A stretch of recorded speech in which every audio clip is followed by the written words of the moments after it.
எல்லோருக்கும் வணக்கங்க. எல்லோரும் எப்படி இருக்கீங்க? நல்லா இருக்கீங்களா? இன்றைக்கி ஆடி வெள்ளிக்கிழமைங்க. இன்றைக்கி 2வது வெள்ளிக்கிழமை.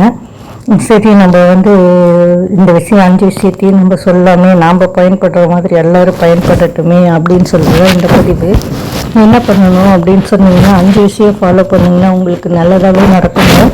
ஏன்னா சின்ன சின்ன விஷயம்தான், நீங்கள் எல்லாம் எளிதில் செய்யக்கூடியது தான். சரியா? காலையில் எழுந்திரிச்சு நம்ம கோலம் போடுங்க மங்களகரமாக.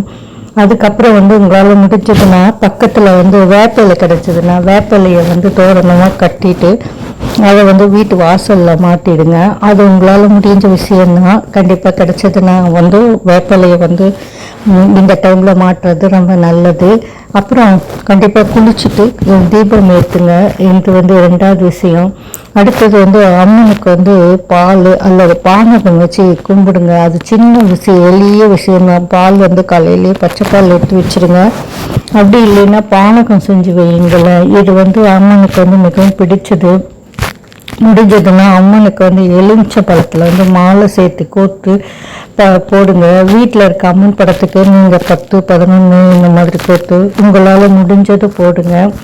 அப்புறம் என்னென்னா கண்டிப்பாக இன்றைக்கி என்ன பண்ணுவாங்க, ஆடிக்கூழ் அம்மனுக்கு மிகவும் பிடிச்சதுங்க.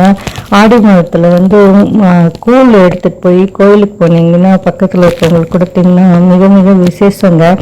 நீங்கள் 1 டம்ளர் ஆரி மாவு போட்டிங்கன்னா கூட போதும்.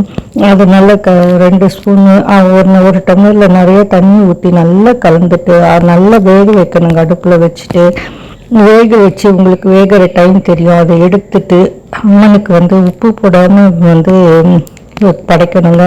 வீட்டில் கொஞ்சம் எடுத்து வச்சுட்டு கோயிலுக்கு போய் கொடுத்தீங்கன்னா கோயிலில் படைச்சி கொடுப்பாங்க. அதுக்கப்புறம் உப்பு கலந்துட்டு அது கோயிலுக்கான அந்த இதில் 2 வேப்பிலையை போட்டு எடுத்துகிட்டு போயிடுங்க. இதை அன்னதானம் செய்யுங்க. உங்களுக்கு ரொம்ப நல்லதே நடக்குங்க.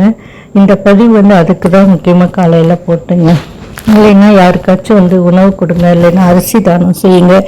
இது மிக சிறந்ததுங்க. இந்த விஷயம்லாம் சின்ன சின்ன விஷயம் உங்களால் முடியும். ஃபாலோ பண்ணி பாருங்கள், நலம் பெறுங்க. சரிங்களா? எல்லோரும் வாழ்வாங்க வாழ இறைவனை பிரார்த்திக்கிறோங்க.